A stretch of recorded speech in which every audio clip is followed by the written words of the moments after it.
Ce matin, vous parlez un peu d'une suite de ce que Arnaud nous a apporté la semaine dernière, où il nous a apporté un excellent message sur la venue de Jésus et tout ce qui a précédé la venue de Jésus, la multiplicité des prophéties. Personne n'a une naissance qui a été préparée comme celle de Christ. Moi, personne n'a prophétisé sur ma vie quand je suis né. Il y a des années maintenant en arrière. Personne a prophétisé des quantités de fois sur vos vies. Il n'y en a qu'un, c'est Christ. Il n'y en a qu'un qui a eu une naissance préparée comme elle a été préparée, c'est le Seigneur Jésus. Je rappelle qu'il y a au moins 300 prophéties qui ont été annoncées pour la première venue de Jésus-Christ. Et la force des Écritures, c'est justement, c'est que la parole de Dieu, elle est prophétique. La force de la Bible, c'est pas parce que c'est un livre, c'est beaucoup plus qu'un livre, c'est la pensée prophétique de Dieu pour l'humanité. Et voilà la force des Écritures, voilà la force de la parole de Dieu, c'est qu'elle est prophétique. Et l'autre jour, en lisant la parole, je lisais dans l'Apocalypse un passage qui m'a interpellé, que je vais vous lire, dans Apocalypse 19, verset 10, où on va voir que Christ, c'est Christ qui est l'esprit prophétique. Christ est l'esprit prophétique.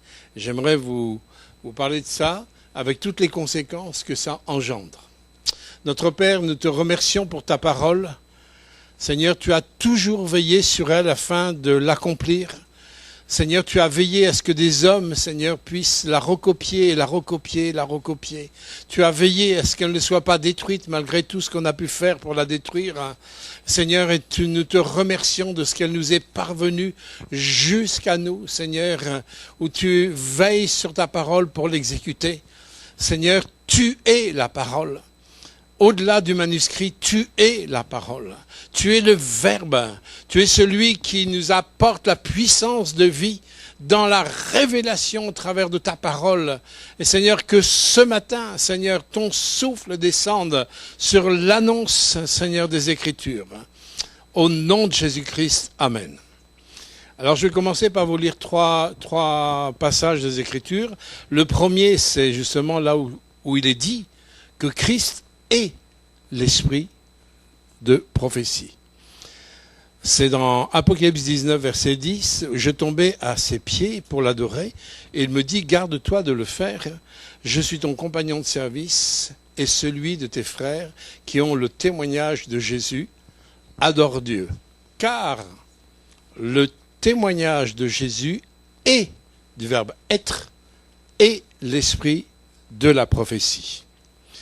Notre version dit c'est l'esprit de vérité par Jésus. Voilà ce qui inspire la prophétie. Il est important que nous puissions considérer ce passage parce que si Dieu marque dans les Écritures que Christ est l'esprit de la prophétie, c'est que tout l'esprit prophétique qui a dominé les prophètes tout au long de la parole de Dieu avec un seul but, Christ. La Bible, elle est christocentrique. Tout a été fait en fonction de lui et forcément, dans sa venue sur la terre, il y a un programme pour vous et pour moi. Dans Habakkuk 2, verset 2, il dit « L'Éternel m'adressa la parole et dit « Écris la prophétie, grave-la sur des tables, afin qu'on la lise couramment, car c'est une prophétie dont le temps est déjà fixé. Elle marche vers son terme, elle ne mentira pas. Si elle tarde, attends-la, car elle s'accomplira certainement. » Et un troisième passage que vous pourriez tous peut-être me réciter par cœur, c'est Jérémie 29, 11, que vous connaissez. Je connais, c'est Dieu qui parle. Je connais les projets que j'ai formés sur vous. C'est rassurant lorsqu'on dit mais il n'y a plus d'espérance pour les jeunes. Qu'est-ce que c'est difficile pour la jeunesse parce qu'il n'y a plus d'espérance. Mais ce n'est pas le langage de Dieu, ça. Ça, c'est le langage du monde. C'est forcé. Quand on refuse l'espérance, il n'y a plus d'espérance. Christ est notre espérance. C'est forcé qu'il n'y a plus d'espérance quand on la refuse. Mais nous sommes un peuple sur lequel il y a une espérance. Et cette espérance, elle repose sur un plan, sur un projet divin. Je connais les plans que j'ai formés sur vous, dit l'Éternel, des projets de paix et non de malheur, afin de vous donner un avenir et de l'espérance. On ne peut pas mieux commencer l'année avec des textes comme ça. Avant de développer ça, j'aimerais simplement relater un peu, pour mémoriser un petit peu ce que notre frère Arnaud nous a parlé au niveau de la venue de Jésus. Et moi, je suis en admiration, comme il disait la semaine dernière, c'est que Dieu n'a pas simplement donné quelques prophéties comme ça, globalement, je vais venir.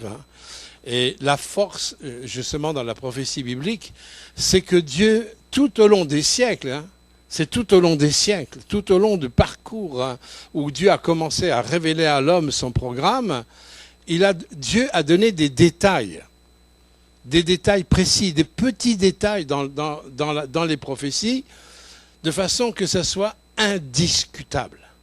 On ne peut pas discuter quand il y a autant de preuves dans des enquêtes policières. On a un policier avec nous, Dans les enquêtes policières, quand on a des preuves, on a des preuves. Quand les preuves sont là, c'est indiscutable. Et d'ailleurs, dans tous les procès qu'il peut y avoir au niveau de la justice, on ne condamne pas personne, on ne croit pas quelque chose s'il n'y a pas de preuves. Mais ce qui est intéressant, c'est que Dieu, dans le message qu'Arnaud nous a apporté la semaine dernière, c'est incroyable le nombre de preuves, de preuves que Dieu nous donne dans la parole. À partir de là, on ne devrait plus jamais être incrédule. On a tellement de preuves. Et pourtant, comme disait Jérémie, c'est facile d'avoir la foi du passé. Mais combien c'est parfois difficile d'avoir la foi du présent. Je veux quand même relater quelques passages, quelques interventions de Dieu prophétiques, des choses qui ont été prophétisées parfois 1000 ans avant, parfois 750 ans avant, parfois 500 ans avant. Je vous cite quelques passages comme la venue d'un sauveur qui viendrait sous la forme d'un enfant. Vous avez ça dans Ésaïe 7, 14, Ésaïe 9, 6. La venue à travers une vierge d'Israël, Ésaïe 7, 14. Naissant à Bethléem, Michée 5, 2. Faisant des miracles, Matthieu 13, 5. Trahi par les siens, Jean 1, 11.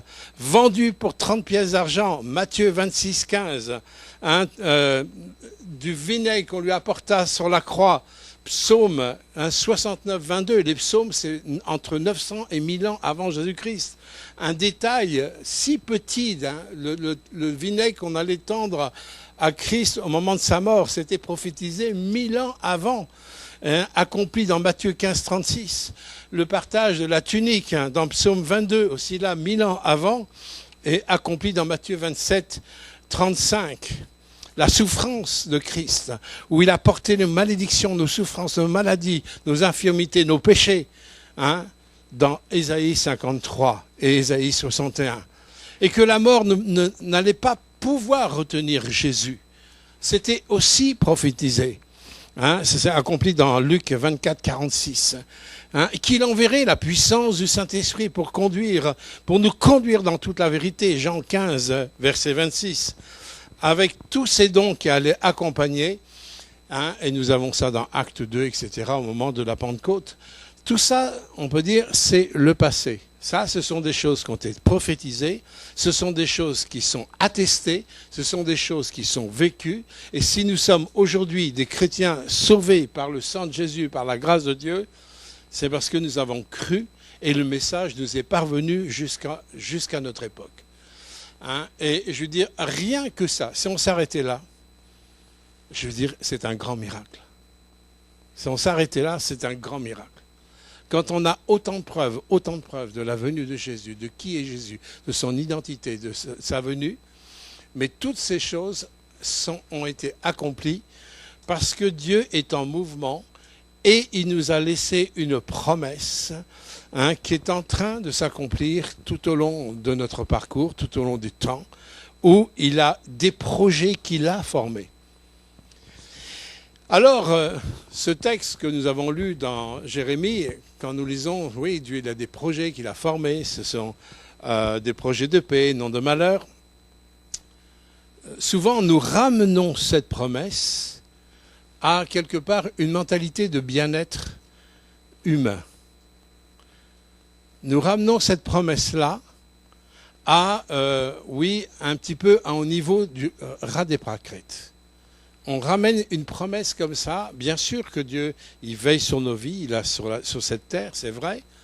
Mais il ne faut pas oublier que le projet de Dieu, c'est cette finalité où il veut nous mener absolument, où nous aurons un avenir éternel et une espérance totale. Et cette espérance, elle aboutira lorsque nous allons pouvoir rentrer dans un domaine qui est l'au-delà, dans le surnaturel, où là, le Seigneur, on sera pour toujours avec lui. L'esprit de prophétie est lié à Jésus-Christ lui-même.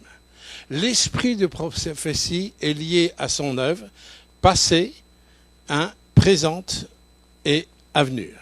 Nous venons de prendre la Sainte Seine, et même dans la Sainte Seine, il y a ces trois étapes. Le passé, le présent et le futur. On se souvient, on fait ça en mémoire d'eux, on se souvient aussi, on se juge soi-même, afin que le corps du Christ soit uni, et on prend la Sainte Seine, parce que c'est Christ qui nous a unis, et on la prend aussi jusqu'à son retour, qui nous annonce le futur où il arrive.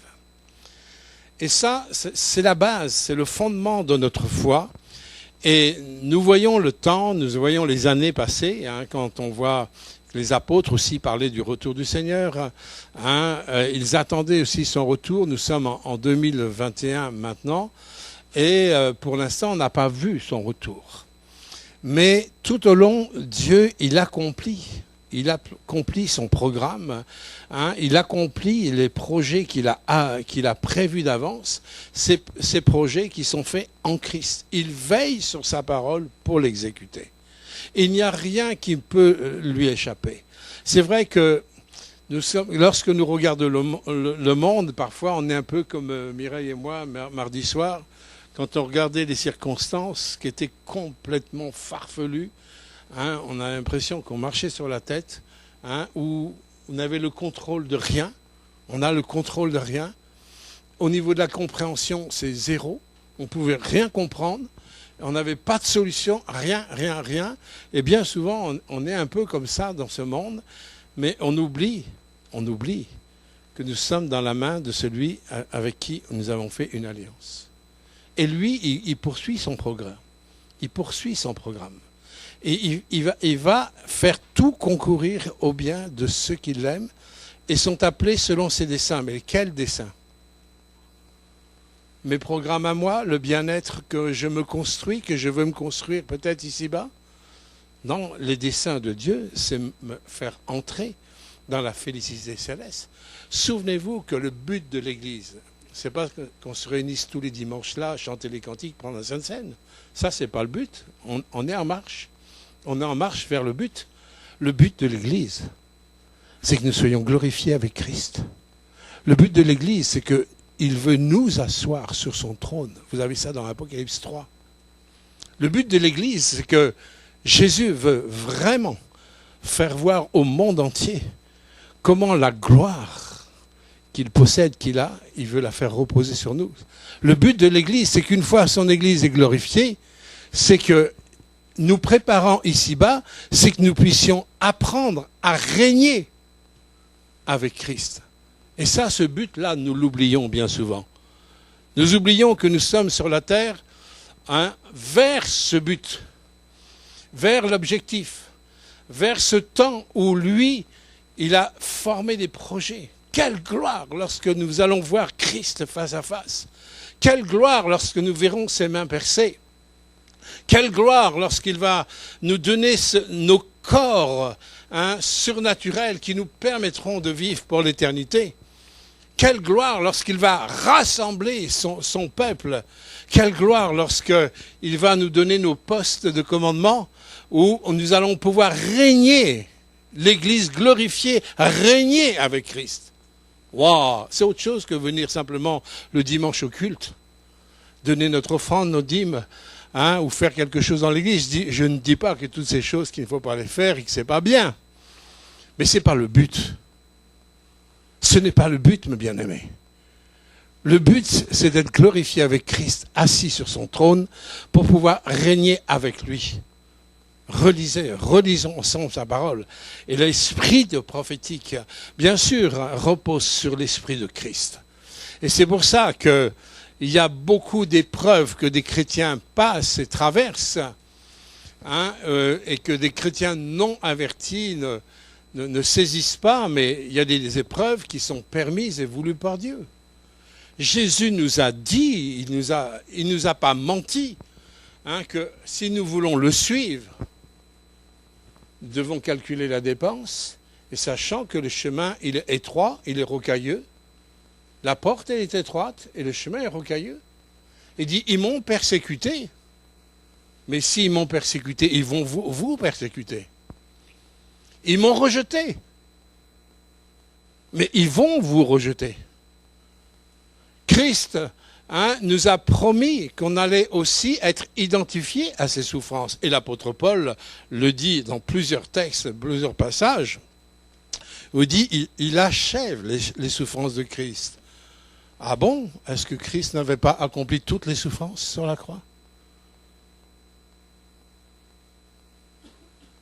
Comment Paul peut dire qu'il achève les souffrances de Christ? Parce qu'il y a une chose que Christ ne pouvait pas faire, c'est les souffrances à travers son corps qu'est l'Église. Mais l'Église, elle fait partie d'un autre royaume. Nous sommes au milieu des loups, avec des lions rugissants, cherchant qui ils vont dévorer. L'ennemi est là pour essayer d'entraver ce projet, ces projets que Dieu a pour nous. Nous sommes dans un combat, nous sommes dans... oui, il y a un combat, il y a une guerre spirituelle et nous devons en prendre conscience. Et les temps étant ceux qui sont, nous pressentons de plus en plus que son retour est absolument proche. Alors, c'est vrai que Dieu nous interpelle à avoir une communion de l'intimité avec lui, mais l'intimité avec lui, c'est pas de passer 24 heures sur 24 dans la prière avec lui, enfermé dans votre chambre. Ça, ce n'est pas possible. L'intimité avec lui, c'est vivre l'esprit de Christ. L'intimité avec lui, c'est vivre l'esprit de Christ en permanence, quelles que soient les circonstances. C'est l'esprit de Christ dans mon présent. Bien souvent, nous manquons de notre présent parce que nous idéalisons un avenir qui est parfois inaccessible pour le présent, alors que Dieu veut nous faire vivre le présent. Le présent. Et dans le présent, c'est cette intimité, c'est que j'ai besoin de cette dépendance du Saint-Esprit, déjà pour aimer comme Christ. J'ai besoin de cette intimité pour pardonner comme Christ. J'ai besoin de cette intimité pour pouvoir libérer la vie de Christ. Je ne peux pas par moi-même. Et c'est une intimité comme ça que Dieu désire que nous puissions vivre le plus en plus pour pouvoir entrer dans ces projets de Dieu. Il y a des appels que Dieu vraiment est en train de communiquer à son Église. Alors, ce qui est intéressant, c'est que si les 300 prophéties qui concernent la première venue de Jésus se sont accomplies, ça veut dire que la parole de Dieu, elle est fiable. Ça veut dire que l'onction prophétique dans la Bible est fiable. 300 prophéties qui se sont accomplies, et c'est des choses que personne n'aurait pu accomplir comme ça a été accompli. Il n'y a que Dieu qui pouvait accomplir ça. Mais savez-vous qu'il y a au moins 500 prophéties qui concernent sa deuxième venue? Il y a au moins 500, il y a plus de prophéties qui concernent sa deuxième venue. Et là aussi, nous devons être très attentifs. Parce que nous ne pouvons pas vivre comme monsieur tout le monde, puisque nous avons fait une alliance avec celui qui est à l'origine de tout, qui est Dieu lui-même, créateur du ciel et de la terre. Hein, le royaume de Dieu, c'est sa présence. Puissance du royaume de Dieu. Nous ne sommes plus de ce monde, nous a dit Jésus. Vous êtes dans ce monde, mais vous n'êtes plus de ce monde. Ça veut dire, qu'est-ce qui diffère? Quand les gens nous voient vivre, ils nous voient vivre comme monsieur tout le monde. Hein, on se lève le matin, on prend notre douche, on se lave, on déjeune, on va au boulot, etc. Hein, on fait les choses comme tout le monde. On fait comme les gens qui nous côtoient. Qu'est-ce qui doit différencier entre les gens du monde et nous? C'est bien cette intimité avec Dieu. Qu'est-ce qui doit changer? C'est l'intimité que j'ai avec Christ. C'est mon rapport que je peux avoir avec les uns et les autres. C'est ça qui doit changer. C'est mon état d'esprit. J'ai un regard sur ce que Dieu m'a promis. J'ai un regard sur ce qu'il m'a promis dans le présent. Mais ce qui me donne la différence, c'est que je suis un peuple, nous sommes un peuple qui marchons avec une espérance qui est vivante, alors que toutes les circonstances nous donnent des alertes où il n'y a pas d'espérance. Les politiques sont dépassés. Ne critiquez pas les politiques qui sont dépassés. Ce n'est pas de leur domaine, il n'y a que Dieu qui peut gouverner le monde. Mais l'homme essaye de gouverner le monde. Mais c'est normal que ça ne marche pas. Parce qu'il n'y a que Dieu qui est Dieu. C'est pour ça que ça bricole. Quels que soient les mouvements politiques qui soient, quel que soit ce que les hommes peuvent mettre en place, tout ce que les hommes mettent en place sans Dieu, ça ne peut pas fonctionner. C'est comme si vous mettiez des roues carrées à votre voiture. Ça ne pourra pas fonctionner. Ça ne peut pas fonctionner. Le monde sans Dieu ne peut pas fonctionner. C'est pour ça qu'il y a des projets. Un projet que Dieu a depuis le départ pour l'humanité. Et ce projet, il repose dans la pensée prophétique où au centre, il y a Jésus et Jésus seul. Alors j'aimerais ce matin, on ne peut pas voir, bien sûr, les 500 prophéties qui concernent le deuxième retour du Seigneur, mais j'aimerais au moins qu'on s'arrête sur une. J'aimerais qu'on s'arrête sur quelque chose qui n'a pas encore eu lieu. Mais comme c'est écrit, ça va avoir lieu, parce que on a lu tout à l'heure que la prophétie, elle a été gravée, elle a été dite, et elle va s'accomplir, et que même si elle tarde, c'est Dieu qui dit, si ça tarde, attends-la, parce qu'elle va s'accomplir certainement. Vous savez, ceux qui attendaient Jésus dans la première venue de Jésus, il y a eu quand même un silence de 400 ans de la voix prophétique de Dieu parmi le peuple d'Israël. Pendant 400 ans, il y a eu un silence, une platitude totale au niveau de l'onction prophétique. Il y avait quoi se poser des questions sur les promesses de la première venue. Ils attendaient le Messie, Ben oui, mais depuis le temps. Depuis tant d'années, pendant tant d'années, il ne va pas venir. Mais il est venu. Dieu a commencé à parler au prophète Zacharie. Ensuite, il y a eu la naissance de Jean-Baptiste. Ensuite, il y a eu la visitation de l'ange à Marie.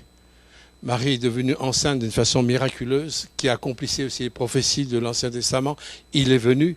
Ce n'est pas les circonstances qui essayent de nous faire croire le contraire, qui ont le dernier mot, mes bien-aimés. Nous sommes dans des circonstances difficiles qui essayent aussi de nous faire croire que ça n'arrivera pas. Nous sommes dans les mêmes circonstances qu'à la première venue de Jésus. Ah ben oui, depuis 400 ans, il n'y a plus de prophète, il n'y a plus rien. Dieu est parti en vacances, quoi. Mais en son temps, il est venu. Et c'est la même chose pour la deuxième venue de Jésus. Moi, je me souviens, à la fin des années 60, début des années 70, même Billy Graham, il parlait d'un retour éminent de Jésus-Christ. Et les jeunes, moi je me suis converti en 73, les jeunes qui se convertissaient à cette époque-là, il y avait une effervescence, il y avait une présence de Dieu où on sentait que le Seigneur allait bientôt revenir. Même il y a eu un sketch de Raymond DeVos sur le retour de Jésus. Hein, parce que tout le monde parlait du retour de Jésus, tout le monde parlait. Et tout d'un coup, plus rien. Mais souvenez-vous de Matthieu 25 avec les vierges folles et les vierges sages. Elles attendaient toutes. Il y avait une intensité au niveau de l'attente, hein, du roi, du Seigneur des Seigneurs. Et tout d'un coup, tout le monde se sont endormis. Elles se sont toutes endormies. Et là, moi, avec le recul depuis 73, j'ai connu cette force, cette vague, où il y avait une attente forte. Même certains jeunes se posaient la question, est-ce qu'on doit se marier? Est-ce qu'on doit faire des études? Le Seigneur revient. Il y avait ça au sein de l'Église. Et tout d'un coup, plus rien. Et c'est vrai qu'au niveau du retour du Seigneur, il y en a qui n'y croient même plus. Et même certains pensent, oh, le plus tard possible. Quelle folie! C'est le meilleur. Jésus, c'est le meilleur. Il nous a préparé une place. Il veut nous donner le meilleur. Il veut nous délivrer de nos larmes. Il veut nous délivrer de nos deuils. Il veut nous délivrer de toutes nos angoisses, de toutes nos peurs, de toutes nos craintes. Et la rencontre avec lui, c'est justement d'entrer dans le projet que Dieu a formulé pour nous. Alors, qu'est-ce que devant nous qui n'est pas encore accompli, mais qui n'est pas loin de s'accomplir? Je vais vous lire un texte dans 1 Thessaloniciens, chapitre 4. C'est un texte qu'on utilise souvent lorsqu'on fait des enterrements. Alors, nous ne sommes pas à un enterrement, là, hein, mais c'est un texte tellement fort et tellement prophétique. Il y a tellement, dans ce texte-là, 1 Thessaloniciens 4, verset 13, il y a tellement de détails que Dieu donne sur son retour. Il ne veut pas, et d'ailleurs on va le lire, que nous soyons dans l'ignorance. Écoutez ce qu'il dit. Or, nous ne voulons pas, frères, que vous soyez dans l'ignorance. Ça, toute écriture est inspirée par le Saint-Esprit. Bien sûr, c'est Paul qui écrit, mais inspiré par le Saint-Esprit. Le Saint-Esprit ne veut pas que nous soyons dans l'ignorance. Et dans l'ignorance, par rapport à quoi? Au sujet de ceux qui dorment. Vous remarquerez, comment c'est marqué de ceux qui dorment. Dieu ne dit pas de ceux qui sont morts. Dieu, il emploie le mot dormir. Dieu n'a pas la même notion de la mort que nous. Lorsque nous mourons, c'est notre esprit qui se sépare de notre corps. D'ailleurs, le mot mort signifie séparer. L'esprit se sépare de notre corps, et ceux qui vivent des résurrections suite à une mort clinique, l'esprit revient dans le corps, comme quand vous enfilez votre chaussure. Et du coup, la personne, elle reprend vie. Et combien de fois il y a eu des témoignages de ceux qui sont morts cliniquement, qui se sont vus partir de leur corps. Ils ont vu leur corps des fois sur des tables d'opération ou autres, et eux, ils se sont vus partir. Je me souviens d'une femme qui avait témoigné ça à son chirurgien, où elle était morte sur la table d'opération. Elle dit, je suis sortie de mon corps, je suis partie dans les cieux. Et alors le chirurgien, avec beaucoup de compassion, il souriait. Il me dit, vous ne me croyez pas? Allez voir sur le toit de votre hôpital, il y a une paire de baskets qui est sur le toit. Je l'ai vue quand je suis monté au ciel. Alors, le chirurgien, paire de baskets sur le toit. Elle l'avait vu, elle avait vu ce détail. Et ils sont allés, effectivement, sur le toit de l'hôpital, qu'est-ce qu'ils ont trouvé? Une paire de baskets. Comment cette femme, sur la table d'opération, qui était morte, pouvait voir la paire de baskets? Ouais. Les morts dorment. Pour Dieu, ils dorment. Dieu ne veut pas que nous soyons dans l'ignorance, afin que vous ne soyez pas attristés comme les autres qui n'ont pas d'espérance. On revient sur la pensée de Dieu de l'espérance. Il y a un avenir et de l'espérance. Ceux qui ne reçoivent pas Christ, ceux qui ne connaissent pas Christ, n'ont pas d'espérance. Et Dieu nous parle, dit, je ne veux pas que vous soyez comme ceux qui n'ont pas d'espérance. C'est un choix. C'est un choix de croire ou de ne pas croire. Mais quand je commence à croire, l'espérance de Dieu commence à naître dans mon cœur. Et croyez-moi, moi je ne changerai pas. Je n'échangerai pas ma foi contre n'importe quoi. Vous pouvez me mettre une caisse de lingots d'or, je n'échangerai pas ma foi contre ça. Rien n'est plus précieux que notre foi. Et écoutez bien, écoutez bien. Car si nous croyons que Jésus est mort, alors là, on s'adresse à des chrétiens. Si nous croyons que Jésus est mort, on croit tous que Jésus est mort, d'accord? Et qu'il est ressuscité. Est-ce que vous croyez vraiment et vous recevez cette vérité que Jésus est vraiment ressuscité? C'est le cœur même, c'est le centre même de la foi qui nous est annoncé dans la bonne nouvelle. La bonne nouvelle, c'est qu'on a une solution de celui qui a vaincu la mort, c'est Christ. Il n'y en a qu'un qui a pu vaincre la mort. Il a exposé la destinée de la chair sur la croix lorsqu'il a été crucifié. Mais à partir du moment où il est mort sur la croix, il est rentré dans la puissance de l'esprit de résurrection. Christ est vraiment ressuscité. Vous savez, si Christ n'était pas ressuscité, il n'aurait pas veillé sur sa parole comme il l'a fait pour l'exécuter. Et vous comme moi, on n'aurait jamais entendu parler de l'Évangile. Vous comme moi, on n'aurait jamais entendu l'Évangile quand on sait dans l'histoire tout ce qui a été fait pour détruire la Bible. Tout ce qui a été fait pour détruire les vrais chrétiens bibliques. Quand on connaît l'histoire, on dit mais c'est un miracle que l'Église soit encore debout. C'est un miracle qu'il y a encore des croyants bibliques. Et ça, c'est parce que Christ est ressuscité. C'est le mérite d'aucun homme. C'est parce que Dieu, il veille, il a fait des projets. Et l'esprit prophétique repose sur Christ qui est ressuscité. Il faut que notre foi, elle puisse vraiment revenir dans ses racines profondes, qu'il est ressuscité, de même aussi Dieu. Écoutez ce qu'il dit, de même aussi Dieu ramènera par Jésus avec lui ceux qui sont endormis. Vous croyez ça? Tous ceux qui ont perdu des bien-aimés, quelle consolation, je veux dire. Ceux qui ont perdu des êtres chers, je pense à ceux des fois qui ont perdu des enfants, des êtres chers, des époux, des épouses, des enfants ou autres.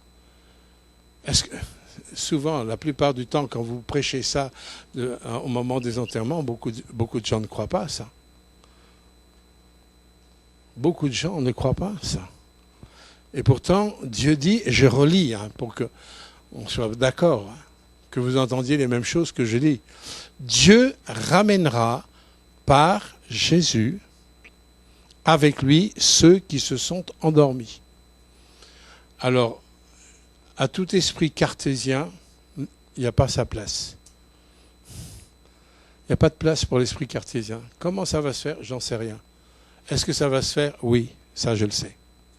Et pourquoi je le sais? Parce que je plonge ma foi dans tout ce qui s'est fait dans le passé, où Dieu s'est démontré fidèle, même les choses les plus incroyables, invraisemblables. Ce matin, on a lu, c'est Jérémie qui nous a lu, que Jésus a ressuscité un mort qui était en putréfaction. Ça, c'est pas une mort clinique. C'est pas une mort clinique.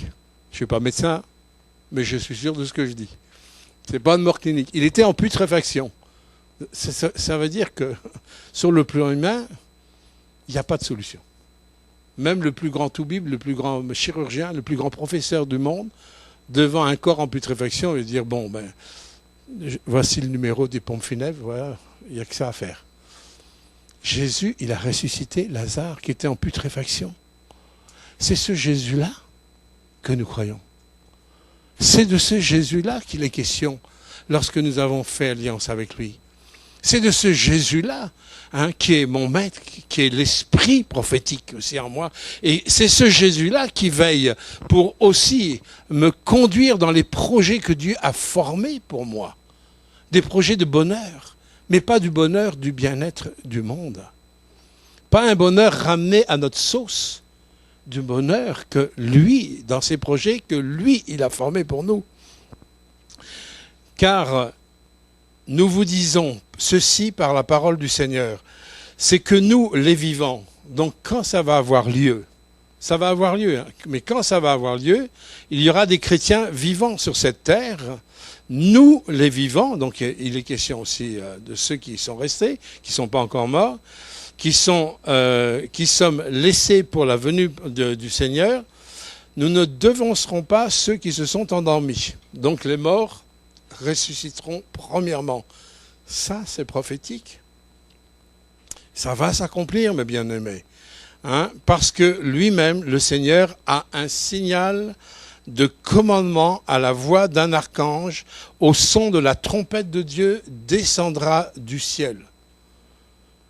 Ça n'a pas encore eu lieu, mais ça va avoir lieu.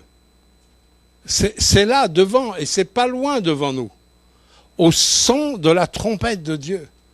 Et nous savons qu'il y a eu des trompettes de Dieu dans l'Apocalypse. Il est question de différentes trompettes qui signalent des temps pour accomplir des choses spécifiques. Et lorsqu'il y a des choses spécifiques, Dieu n'hésite pas à envoyer des anges ou des archanges pour accomplir son œuvre.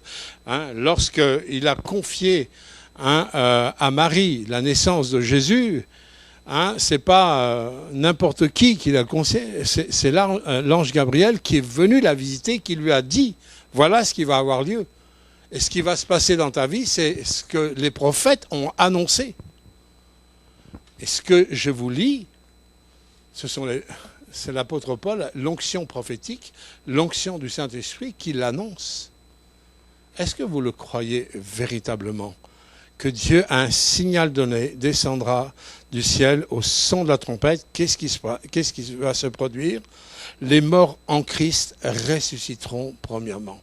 Qu'est-ce qui peut nous permettre de croire ça ? Eh bien, c'est les prémices de la résurrection de Jésus. Vous savez que la résurrection de Jésus n'a rien à voir avec la résurrection de Lazare.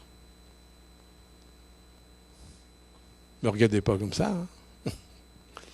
Pourtant, c'est deux résurrections. Lazare, il est revenu à la vie. Mais Lazare, il est mort après. Alors que Jésus, lui, il est revenu à la vie. Mais il est vivant au siècle des siècles. Vous voyez, ce n'est pas la même résurrection. Hein? Dans la résurrection de Christ, il a surmonté la mort, il a dominé la mort. La mort n'a pas pu avoir un pouvoir sur lui. Sur Lazare, oui, parce que Lazare était un humain comme vous et comme moi. Mais là, le Seigneur nous promet, mes bien-aimés, c'est extraordinaire, qu'il y aura les morts en Christ, tous ceux qui sont morts avec la foi en Jésus-Christ, avec une confiance en Christ, ressusciteront premièrement. Dieu ne peut pas nous mentir, ce n'est pas possible. Sinon, moi, je ferme la Bible et je m'en vais vendre des cacahuètes. Ça fait presque, cette année, ça va faire 48 ans que je connais Jésus. Je sers un Dieu qui est fidèle à sa parole. Je sers un Dieu qui veille sur sa parole. Nous pouvons compter sur lui, nous appuyer sur lui. Et là, devant les choses invraisemblables, c'est difficile à l'être humain de croire ça. Et pourtant, c'est prophétisé, c'est une prophétie qui va avoir lieu. Ça va s'accomplir. Si ça tarde, attends-là. Ça va s'accomplir. Hein, tu peux dire à ton voisin, ça va s'accomplir. C'est pas possible que Dieu nous mente et qu'il nous fasse miroiter des choses qui ne peuvent pas s'accomplir. Jusque maintenant, il a accompli tout ce qu'il a dit. Il dit ensuite, une fois que les morts vont ressusciter, il n'est pas question d'une résurrection biologique. Alors bien sûr, on a du mal, hein, un corps qui est brûlé, un corps qui est meurtri, un corps qui est pourri, les os sont... Il n'est pas question de ça, il est question de nos corps spirituels.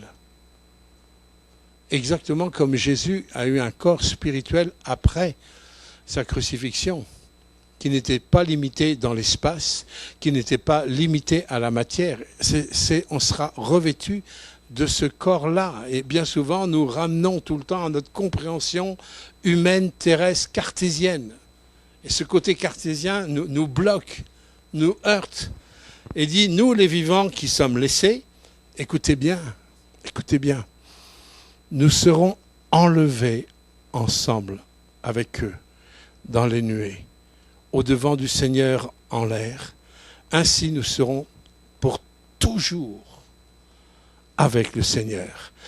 Verset 18, c'est pourquoi consolez-vous par ces paroles. Ces paroles que je viens de lire sont une puissance de consolation.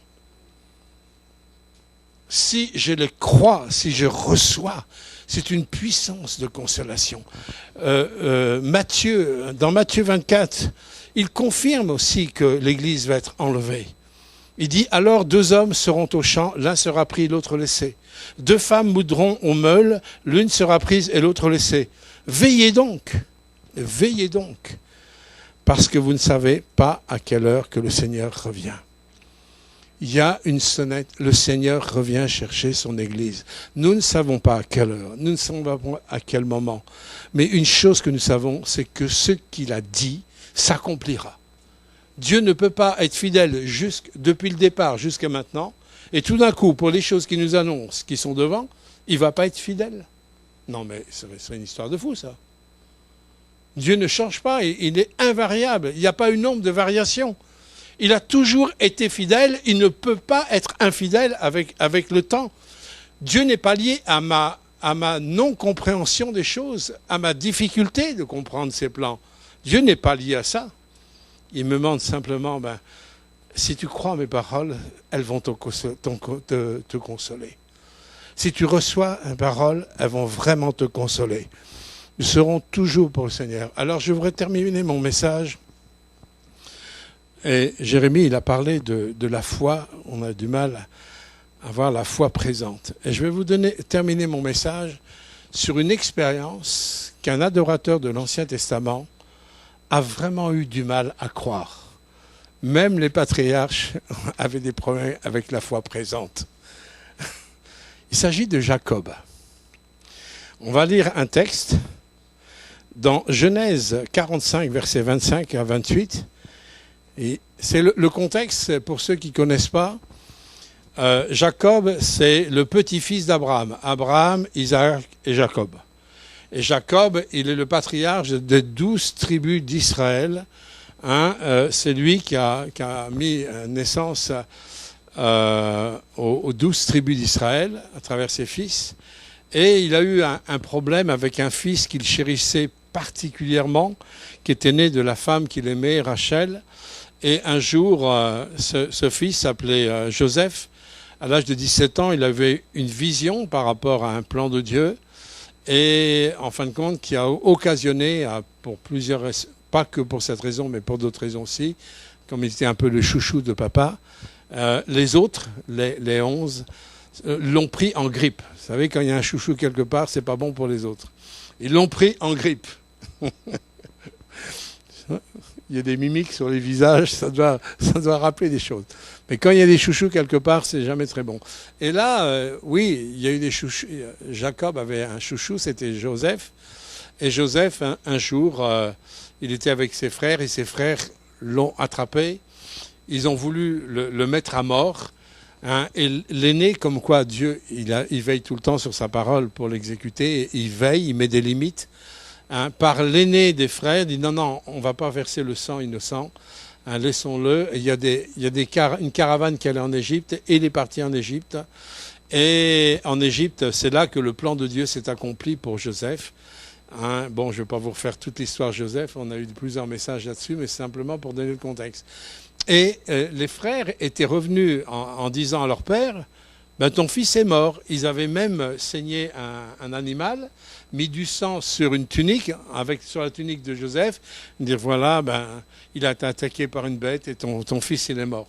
Vous imaginez un père qui aime profondément son fils, on lui apprend sa mort, et que 20 ans, plus de 20 ans, minimum c'est 20 ans, j'ai fait le calcul, minimum c'est 20 ans après, je vais vous lire ce qui s'est passé 20 ans après. Il y a ces mêmes fils qui lui avaient annoncé la mort de son fils bien-aimé. Voilà ce qu'ils vont lui annoncer au chapitre 45, verset 25. Les fils de Jacob montèrent d'Égypte et vinrent au pays de Canaan vers Jacob, leur père. Et ils lui annoncèrent et lui dirent, Joseph vit encore. Et même, c'est lui qui domine tout le pays d'Égypte. Vous imaginez 20 ans de déprime, de découragement, d'avoir perdu son chéri, quoi. Et les frères qui annoncent la mort, là, tout d'un coup, ils annoncent, ben non, il est vivant. Et la marmotte, hein. Non, mais c'est une histoire de fou, là aussi. Hein. C'est vraiment, hein.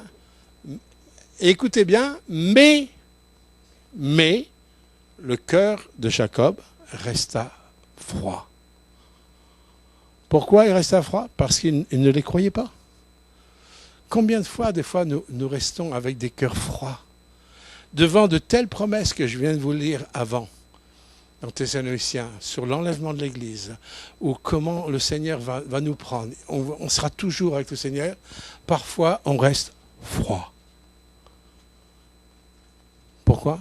Parce que nous avons du mal à croire. Et croire, c'est recevoir. Si je ne reçois pas, je ne crois pas. Croire, c'est obéir. Croire, c'est me soumettre à ce que je crois, à ce que je reçois. Si je n'obéis pas à ce que je reçois et que je crois, c'est que je ne crois pas. Vous voyez, quand je commence à croire, il va y avoir une action. Et parfois, je vais continuer ma lecture là. Là, je me suis arrêté. Il ne crut pas, parce que son cœur était froid. Il ne pouvait pas croire l'incroyable. C'était incroyable. 20 ans en arrière, on lui annonce que son fils est mort. 20 ans après, il dit non, il est vivant. Ouais. Hein? Mais écoutez ce qui est après. Et c'est ça qui est important. Et je voudrais souligner que même pour un patriarche, Jacob est un adorateur de Dieu, de l'Éternel. Même pour un adorateur, c'était difficile de croire l'incroyable. Et ce qui est important, c'est de voir que parfois nous avons besoin de support pour croire. Et il va y avoir un changement qui va se produire dans Jacob. Et ils lui apportèrent toutes les paroles que Joseph lui avait dites. Et tout d'un coup, il vit les chariots que Joseph avait envoyés pour le transporter. C'est-à-dire, Jacob, il commence à regarder des choses tangibles, des choses réelles. C'est plus théorique, c'est réel. Et quand il regarde ces chariots qui viennent d'Égypte, qui avaient été passés par Joseph pour pouvoir les transporter, écoutez, point, l'esprit de Jacob, leur père, se ranima. C'est ça ce dont nous avons besoin lorsque nous avons tellement de mal de croire l'incroyable. On a besoin d'un support.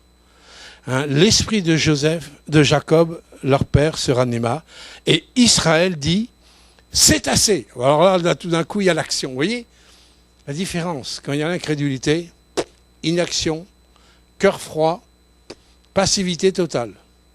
Tout d'un coup, l'esprit le ranima, parce qu'il a un support pour croire. Il dit, c'est assez.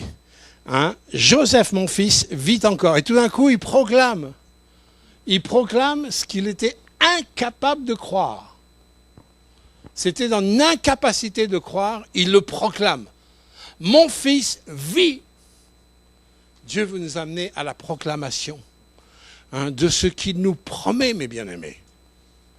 Au niveau de son enlèvement, au niveau des temps qui sont marqués, au niveau de tout ce que Dieu a préparé, ces projets qui sont des projets d'avenir, des projets de bénédiction, d'espérance. Il veut que notre esprit se ranime. Et Jacob a pu vraiment ranimer son esprit parce qu'il a eu un support pour sa foi. Il dit, mon fils vit encore. Il dit, je veux aller et je le verrai avant que je meure. Et il en a été ainsi, il a revu son fils avant qu'il ne meure.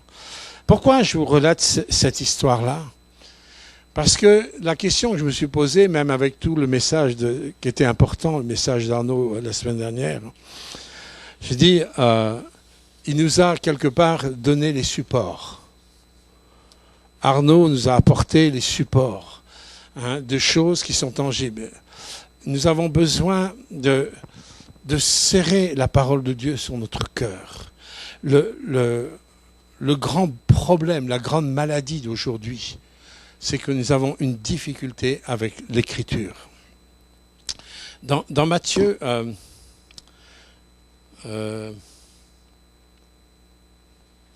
voilà, dans Matthieu 24, 12, il dit « Parce que l'iniquité se sera accrue, la charité du plus grand nombre se refroidira. Hein? Mais celui qui persévérera jusqu'à la fin sera sauvé. » Ça, c'est la version seconde.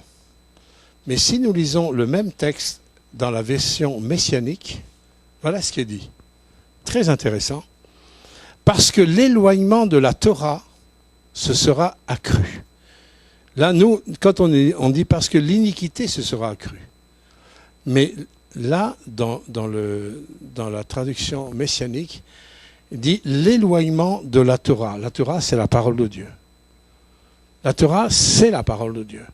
Et combien tout est fait pour que les chrétiens ne prennent pas du temps avec les Écritures. Tout est fait pour que les médias pensent pour nous. Et nous avons du mal à penser en fonction des Écritures. Tout est fait pour nous voler ce rapprochement de la parole. S'il n'y a pas ce rapprochement de la Torah, nous aurons des problèmes. Notre cœur, dit, l'amour du plus grand nombre se refroidira. C'est l'amour de la parole qui va réveiller nos cœurs. Si je m'entretiens dans les appuis pour ma foi, et les appuis pour ma foi, c'est la parole de Dieu. La foi, elle vient de la parole. Elle ne vient pas de la télévision. Elle ne vient pas des raisonnements du monde. La foi ne vient pas des commérages des uns et des autres. La foi ne vient pas de là. La foi, elle vient de la parole. Nous avons besoin d'un retour, une proximité de la parole. Pas simplement de la lire dans la quantité, mais de lire dans la qualité, de la croire, de la recevoir, de la méditer, de réfléchir sur des choses où Dieu vous interpelle, que vraiment nous apprenions à nous nourrir de la vérité, de la parole de Dieu. Et pourquoi nous avons tellement de mal à croire, c'est que nous avons accumulé et nous accumulons des faux raisonnements, des fausses pensées, etc., etc. Nous avons besoin de revenir, comme le Seigneur Jésus, lui, il n'a pas quitté les yeux de son Père. Il ne s'est pas laissé écarter, que ce soit face à la tentation avec Satan ou face à tout ce que les religieux pouvaient dire ou faire. Jésus, il avait ses yeux constamment sur son Père. Et c'est pour ça qu'il était le Verbe incarné. Il était la parole. Il était la vie. Et pour pouvoir croire, 1 Thessaloniciens 4, où oui, il va y avoir un signal donné. L'archange de Dieu va donner un signal. Les morts vont se ressusciter. Et nous, les vivants, nous serons enlevés dans les airs à la rencontre de notre Seigneur. Nous ne pouvons pas croire ça simplement humainement. Avec notre intelligence humaine, nous ne pouvons pas. Mais si nous plongeons nos regards sur le support, comme Jacob a eu besoin d'un support, toute la parole prophétique, toute la parole qui a été donnée, qui s'est accomplie, c'est suffisant pour placer notre foi et notre confiance dans cette parole qui est digne d'être crue et d'être reçue. Et Dieu va venir chercher des personnes où leur cœur est ouvert parce qu'ils croient à la parole. Ce ne sont pas les temps, les circonstances qui doivent dominer ce que vous croyez. Et les temps et les circonstances et les combats et les luttes et les souffrances ne remettront jamais en question les vertus du Père. Jamais. Il est celui qui a formé des projets pour nous. Il a des projets de bonheur, des projets d'espérance, des projets de joie, mais qui ne sont pas liés simplement à un bien-être terrestre, mais qui a à la finalité, il veut que nous soyons toujours avec son Fils. Toujours pour l'éternité. La Bible nous dit que là, il n'y aura plus de larmes, ni deuil, ni larmes, et nous allons pouvoir vivre une autre dimension qui n'est pas une dimension terrestre, mais une dimension céleste. Mais bien aimés, ça c'est à la porte. Ça c'est à la porte. Je terminerai sur Habakkuk 2.4. Alors, il y a au moins 4 références que j'ai relevées qui disent la même chose. Habakkuk 2.4, Romains 1.17, Galates 3.11, Hébreux 10.38. Je veux appuyer sur les références de la parole. Il dit « mon juste ». Celui qui est juste, c'est celui qui est soumis à celui qui est juste. Nous sommes justes en Christ. Mon juste vivra par sa foi. Il n'y a que notre foi qui peut triompher. Notre foi qui va triompher de nos faux raisonnements. Notre foi qui va triompher de notre côté cartésien qui nous tire vers le bas. Notre foi qui va triompher sur tout ce que la mentalité et l'influence du monde. Notre foi qui va nous permettre de garder nos yeux fixés sur les supports de la parole qui vont nous aider à croire comme Jacob a eu besoin d'un support pour croire et du coup d'agir. C'est notre foi. Demandons, Saint-Esprit, ensemble, qui nous ravive cette foi. Nous voulons croire. Nous avons un choix d'abord à faire. Et c'est sur nos choix que Dieu agit. Nous, on fait un premier pas, dans le sens même de ce que nous ne sommes pas capables de faire. Mais quand on fait le premier pas, nous pouvons être sûrs que nous pouvons compter sur sa grâce. Quand Pierre a enjambé la barque, heureusement qu'il n'a pas raisonné, parce qu'il n'aurait jamais enjambé la barque. Il a fait un premier pas avec des choses dont il n'avait pas le contrôle. Il a fait un premier pas dans ce sens. Sa foi, qui reposait sur simplement dire, Seigneur, si c'est toi qui dis, moi je viens. Oui, c'est moi, viens. Simplement, la foi de Pierre reposait sur la parole de Jésus. Il a enjambé sur un élément instable, incontrôlable. Il savait, en tant que pécheur, qu'on ne pouvait pas marcher sur l'eau. Il ne fallait pas sortir de Saint-Cyr pour comprendre ça. Mais il l'a fait. Pourquoi ? Parce que ses yeux étaient sur la parole de Jésus. Et c'est quand il a commencé à avancer que le miracle s'est accompli, où les éléments instables ont pu porter l'apôtre Pierre. Et le seul qu'il a pu marcher sur les eaux. Et notre foi, c'est la même chose. Nous avons des éléments là. Des éléments qui sont pas loin de s'accomplir. Qui sont là à notre portée, peut-être pour nos générations. Que vraiment nous demandons au Saint-Esprit la sensibilité, l'écoute et comment faire. C'est lui notre conducteur, c'est lui qui va nous conduire comment faire dans le pratique. C'est lui qui va nous aider à vivre une intimité en permanence, pas une intimité d'un quart d'heure, 1 heure, 2 heures à part et simplement et que le reste on fait ce qu'on veut et on agit comme on veut. Non, une intimité constante. Une mentalité intime avec Jésus. Dieu veut préparer son Église, mes bien-aimés. Maranatha, Jésus revient. Notre Père, je te remercie. Merci pour ta parole, merci pour ta parole qui nous réaxe, Seigneur, nos yeux sur toi. Nous sommes dans ce monde et tu sais toi-même, Seigneur, tout ce qui peut nous influencer de droite et de gauche.